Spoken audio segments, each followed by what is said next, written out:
Market లో invest చేసి మీ డబ్బులు డబుల్ చేసుకోవాలనుకుంటున్నారా? సుందరరామిరెడ్డి గారి లైవ్ సెమినార్ కి అటెండ్ అవ్వండి.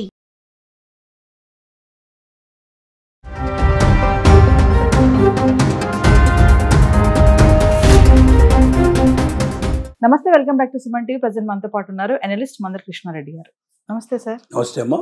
సార్, యుఎస్ షట్ డౌన్ అంటున్నారు, అసలు ఏంటిది? మరి దీని ప్రభావం ట్రంప్ గవర్నమెంట్ పైన ఎలా చూపిస్తుంది అంటారు? అసలు ఇప్పుడు అమెరికాలో షట్ డౌన్ ప్రారంభమైంది. షట్ డౌన్ అంటే ఏమిటి అంటే ఆర్థిక కార్యక్రమాలు ఉంటుబట్ట. అంటే కరెక్ట్గా చెప్పాలంటే అమెరికా ప్రభుత్వం ఆర్థికంగా ఎంత డబ్బు అవసరం పడుతుందో, తమ ఆర్థికంగా ఏమేమి కార్యక్రమాలు చేపడుతున్నారో, ఎలాంటి ప్రోగ్రామ్ చేయబోతున్నారో, వాటన్నిటికి ఎంత డబ్బు ఖర్చు అవుతుందో దానికి ముందుగానే అనుమతి తీసుకోవాల్సి ఉంటుంది. సెనెట్, అక్కడ ఉన్నటువంటి పార్లమెంట్ ఏదైతుందో సెనెట్ లోపల ఇలాంటి నిర్ణయం తీసుకోవాలి.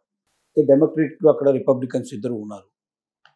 రెండే పార్టీలు ఉంటాయి అక్కడ. మిగతా పార్టీలన్నీ అక్కడ పెద్ద లెక్కలో పెట్టడం. ఆ రెండు పార్టీలతోటే నడుస్తుంది అక్కడ. టూ పార్టీ వ్యవస్థ అక్కడ నడుస్తుంది. కానీ అక్కడ కావాల్సిన మెజార్టీని సాధించుకోకపోవడం వల్ల ఆ బిల్లు పాస్ కాదు. ఇప్పుడు ఆర్థిక సంబంధమైన బిల్లు పాస్ కాదు. అప్పుడు ఏమవుతుందంటే డబ్బులు రిలీజ్ కావు. వేటికి రిలీజ్ అవుతాయి అంటే అత్యవసరమైన సేవలకు మాత్రమే డబ్బులు రిలీజ్ అవుతాయి. మిగతా వాటన్నిటికీ రావు. జీతాలు, బత్యాలు ఇవన్నీ కూడా ఆగిపోతాయి ఎక్కడికక్కడ. ఫలితంగా 40% ఆఫ్ ది ఎంప్లాయీస్ సెలవుల మీద బలవంతంగా వెళ్లాల్సిన పరిస్థితి ఏర్పడుతుంది. 8 లక్షల మంది సుమారుగా సెలవుల మీద వెళ్తారు. అంటే ఆ 8 లక్షల మంది చేసే కార్యక్రమాలన్నీ కూడా ఆగిపోతాయి కంప్లీట్గా. అంటే ప్రైవేట్ వాటికి వర్తించవు, గవర్నమెంట్ వాటికి మాత్రమే వర్తిస్తాయి.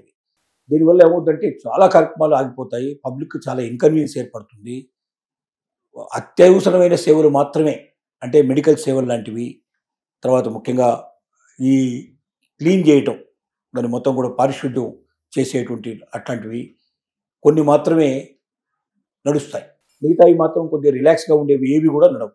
అంటే మిగతావి ఏదో ఇన్ఫర్మేషన్ ఇచ్చేటువంటి కానీ, ప్రాపర్ ఇన్ఫర్మేషన్స్ ఇచ్చేటువంటి కానీ, ఇంకా కొన్ని అంటే మొత్తం గవర్నమెంట్ చాలా రకాల డిపార్ట్మెంట్ ఉంటాయి కదా. ఈ డిపార్ట్మెంట్లో 8 లక్షల మంది ఒకేసారి సెలవు మీద బలవంతంగా వెళ్లాల్సిన పరిస్థితి ఏర్పడితే వీళ్ళకి ఎవరికి జీతాలు రావు.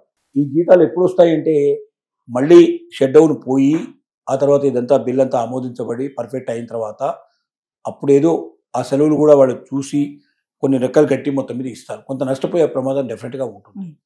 అంటే ఒకవైపున కార్మికులకి అసౌకర్యం ఏర్పడుతుంది, ఉద్యోగస్తులకి కష్టాలు ఏర్పడతాయి. ఇది షట్ డౌన్ అనేది ఈ ప్రక్రియ అమెరికాలో కొత్తదేమి కాదు. 2019 లోపల 36 రోజుల పాటు, అది ట్రంప్ ఉన్నటువంటి సందర్భంలోనే అంతకుముందు కూడా జరిగినటువంటి సందర్భాలు ఉన్నాయి. ట్రంప్ మొదటిసారి వచ్చినప్పుడే 3 సార్లు షట్ డౌన్ జరిగింది. అందువల్ల షట్ డౌన్ అనేది కొత్త విషయం కాదు. కానీ షట్ డౌన్ వల్ల ఏమిటి నష్టం అంటే ఈసారి షట్ డౌన్కి మిగతా షట్ డౌన్కి తేడా ఏమిటంటే ఈసారి షట్ డౌన్ లోపల అనేక రకాలుగా పబ్లిక్ ఇప్పటికే ఇన్కన్వీనియన్స్ ఎదుర్కొంటున్నారు. దానికి తోడుగా కొత్తగా ఇంకా కొన్ని ఇన్కన్వీనియన్స్ జరగడం వల్ల, అంటే పూర్తిగా దాంట్లో ఉండేటి కొంతమంది ఎంప్లాయీస్ పనిచేయకపోవడం, కొంతమంది కార్మికులు పనిచేయకపోవడం, తద్వారా ప్రజలకు అసౌకర్యం ఏర్పడటం, ఈ అసౌకర్యాన్ని భరించడానికి సిద్ధపడలేని పరిస్థితులు ఏర్పడటం. ఎందుకంటే ట్రంప్ తీసుకున్న సుంకాల పెంపుదల కోసం వల్ల చాలా వస్తువుల యొక్క రేట్లు విపరీతంగా పెరిగిపోయాయి. చాలా సర్వీస్ యొక్క రేట్లు బాగా పెరిగిపోయినాయి. అంటే ఆల్రెడీ బతకడమే చాలా కష్టంగా ఉండే పరిస్థితి వాళ్ళ అమెరికాలో ఏర్పడింది. కాస్ట్ ఆఫ్ లివింగ్ విపరీతంగా పెరిగిపోయింది. ఈ పరిస్థితుల్లో వచ్చే జీతాలు కూడా రాకుండా వాళ్ళు ఎంతకాలం ఉండాల్సిన పరిస్థితి ఏర్పడుతుందో తెలియకుండా వాళ్ళు మరి బతకడం చాలా కష్టం. అమెరికాలో సేవింగ్ చేసుకోవడం చాలా కష్టం. సేవింగ్స్ ఉండవు ఎక్కువ భాగం. మండే టు ఫ్రైడే గాడిదలాగా ప్యాకేజ్ చేస్తారు. సాటర్డే సండే వీక్ ఆఫ్ అంటారు. ఈ వీక్లీ ఆఫ్లో గుర్రాల్లాగా పరిగెడతారు, విపరీతమైన ఎంజాయ్ చేస్తారు. అంటే వచ్చినట్టుగానే ఖర్చు పెట్టుకుంటాం తప్ప, ఎందుకంటే ఆఫ్టర్ 60 ఆటోమేటిక్గా వాళ్ళని గవర్నమెంట్ పోషిస్తుంది. కాబట్టి వాళ్ళకి ఏంటి 60 తర్వాత సంపాదించలేని పరిస్థితి ఏర్పడడం కూడా గవర్నమెంట్ చూసుకుంటుంది. కాబట్టి 60 ఏళ్ళ దాకా ఎలాగో సంపాదించగలిగే కెపాసిటీ ఉంటుంది. కాబట్టి సంపాదించు, ఖర్చు పెట్టు, నిలవలే ఉండవు. కాబట్టి ఒక్క నెల జీతం రాకపోయినా అలల్లాడిపోయే పరిస్థితి ఏర్పడుతుంది. అలాంటప్పుడు మరి గతంలో అత్యధికమైన రోజులు షట్ డౌన్ లోపల 36 రోజులు ఉన్నాయి. కాబట్టి ఆ 36 రోజుల కన్నా ఎక్కువగా ఒకవేళ జరిగినా కూడా ఒక నెల జీతం రాకపోయినా లక్షలాది మంది అల్లల్లాడిపోయే పరిస్థితి ఏర్పడుతుంది. వాళ్ళ జీవిత విధానం చాలా కష్టంతో కూడుకున్న పని. కాబట్టి వాళ్ళ అమెరికన్ గవర్నమెంట్లో ఉన్నటువంటి ఎంప్లాయీస్కి బాధ. రెండోది, ఆ ఎంప్లాయీస్ వల్ల పొందుతున్నటువంటి సౌకర్యాలు మొత్తం ఆగిపోతాయి. పబ్లిక్ కూడా చాలా ఇన్కన్వీనియన్స్ ఏర్పడుతుంది. చాలా కార్యక్రమాలు షట్ డౌన్ అయిపోతాయి, మూతపడిపోతాయి. ఆ మూతపడిపోవడం వల్ల ప్రజలకు సరైన సమాచారం దొరకదు. ప్రజలు చాలా ఇబ్బంది పడిపోతారు. వాళ్ళకి ఏం కావాలో అది కరెక్ట్గా తీసుకోలేని పరిస్థితి ఏర్పడుతుంది. ఇలాంటివి అనేక రకాల ఇబ్బందులకు ప్రజలు లోనవుతారు. ఇది షట్ డౌన్ యొక్క మహత్యం. ఈ షట్ డౌన్లోంచి ఎంత వీలైతే అంత తొందరగా బయటికి రావాలనేది కోరిక. దానికి ఏం చేస్తారంటే వీళ్ళు ఇచ్చినటువంటి సమర్పించిన బిల్లులో కొన్ని మార్పులు తీసుకురావడం కన్నా ప్రయత్నం చేస్తారు, లేదా ఎవరైతే ఒప్పుకోవడం లేదో వాళ్ళని ఒప్పించే ప్రయత్నం చేస్తారు.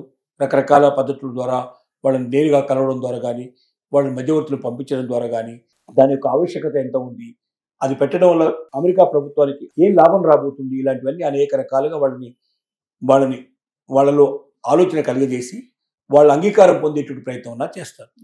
లేదంటే వాళ్ళు ఏవైతే అబ్జెక్షన్ చెప్తున్నారో అబ్జెక్షన్ చెప్పినన్ని దీంట్లోంచి తీసేసి మళ్ళీ ఫ్రెష్గా బిల్లు తయారు చేసైనా వాళ్ళు ముందుకు పెడతారు.